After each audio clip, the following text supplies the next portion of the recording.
Hey guys, so nakuron sa Alcoy.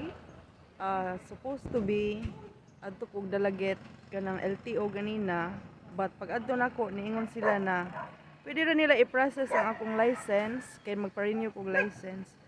Kaso wa sila plastic na license.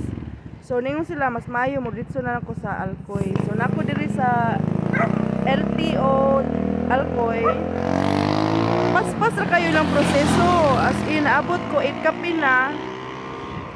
Then, nag-fill up ra ko og gamayng form. And then, moto pag human, bayad dayon ko og 585.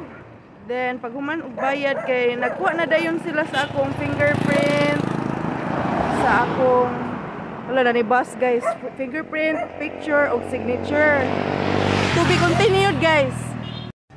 So mao to na human na og picture, signature o tab mark kay gi-release na dayon nila ang plastic na driver's license. So paspas ra kayo siya.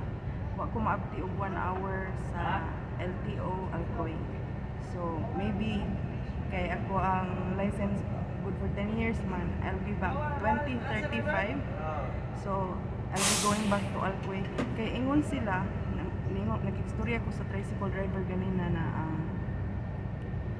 car ko no usually wala ko'y plastic kay sa kadaghan nila o mga clients dito munang wala kay sila plastic dito. So for sure next time Alcoy gyapon ko mag-process.